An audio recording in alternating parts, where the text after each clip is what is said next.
On passe aux petites questions de la fin. Alors, le mot que vous préférez, Élise? Harmonie. Pas mal. C'est pas mal, ça. Le mot que vous détestez? Souffrance. Le bruit que vous préférez? L'eau. Le bruit de l'eau. Sous toutes ses formes. C'est-à-dire la rivière qui coule, La le rivière qui torrent, coule, le torrent, barrage. la pluie sur le zinc, tout. L'eau. C'est un bruit que... Je suis dégoûté de ne pas connaître la signification de l'eau et de l'élément de l'eau, mais je suis sûr qu'il y avait un parallèle magnifique. La qualité que vous préférez chez les autres? L'humanité. Le cœur des gens. Donc, j'entends l'humanité dans le cœur Les des gens gens. qui pensent avec leur cœur ou qui agissent avec leur cœur? Moi, quand mes patients arrivent, c'est tous 99% du temps, c'est le cœur qui parle. Et ça, c'est magique pour nous. C'est pas le cerveau parle pour donner des mots, mais j'ai des gens qui sont là avec le cœur, qui parlent avec le cœur, sans pour autant me confier des choses. C'est la vibration à la vie avec le cœur et pas avec la tête. Ouais, ça, c'est une chance des soignants ou des accompagnants, c'est que vous avez des discussions qui effectivement sortent un petit peu des débats stériles ou qui nous agacent tous. Et puis Il y a des vrais c'est liens sincère. avec- Il y a c'est une ça. sincérité de Il y a quoi rien. qu'on parle, même si on parle du soleil ou des nuages. Il y a une sincérité, une authenticité de l'humain. Et c'est là où je parle de l'humanité. L'authenticité. Ok, l'authenticité, je prends.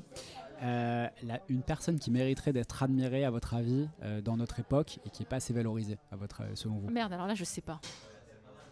Il n'y a personne que vous admirez, que vous dites quand même, on n'en parle pas assez. Non, parce que je mets l'humain. Alors, c'est très puéril ce que je vais dire, ou je sais pas. Mais comme je trouve que toutes les personnes que je rencontre ont quelque chose d'authentique et de valorisant, et je me dis chaque individu devrait avoir sa place et exister sans pour autant qu'il y en ait un au-dessus de l'autre. Ouais, alors je suis d'accord avec vous, mais c'est pas admirer, c'est pas au-dessus de l'autre. C'est justement, effectivement, moi je souscris complètement à ce que vous venez de dire, c'est-à-dire chez chacun, il y a un truc à admirer. Oui, mais en fait, ça répond aussi au fait que moi, quand j'étais ado, j'avais pas de poster, j'étais fan de personne. Ah, mais justement, c'est une grosse différence. Il y a l'admiration et la posture de fan, c'est une posture d'adoration. Bien sûr, c'est Et mauvais. Et oui, c'est un peu comme en couple ou en amitié, on commence à aimer quand on aime aussi les défauts de l'autre. Tant qu'on n'aime pas les défauts, on est effectivement dans l'adoration, ce qui est un sentiment qui est un peu faux, d'une certaine manière. Oui, mais du coup, mettre une personne en avant, aujourd'hui, instant T dans notre société, je vois pas. Ok.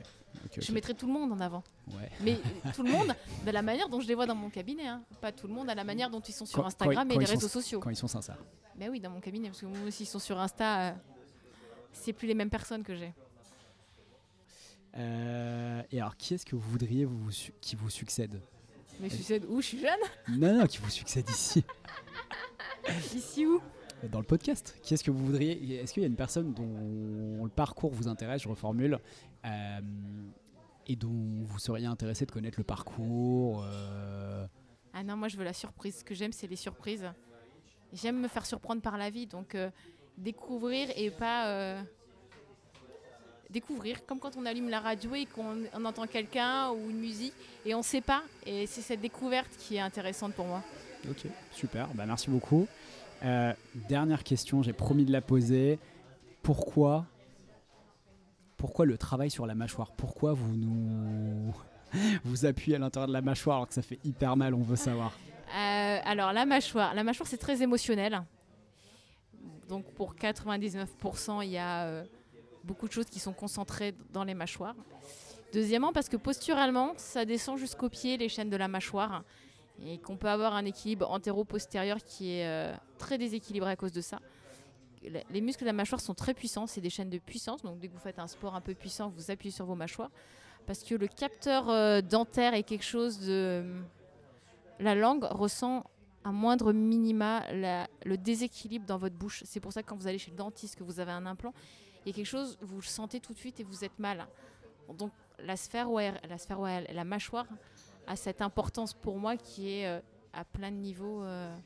Donc si j'essaie de résumer pour les nuls en anatomie comme la plupart d'entre nous, si on force au sport, ou en tout cas s'il y a un déséquilibre dans la marche, ça peut avoir des conséquences sur la mâchoire et vice versa. Si la mâchoire est déséquilibrée, on va avoir du mal, j'imagine, à marcher ou des choses comme ça, et donc c'est pour ça qu'il faut rééquilibrer. Ouais.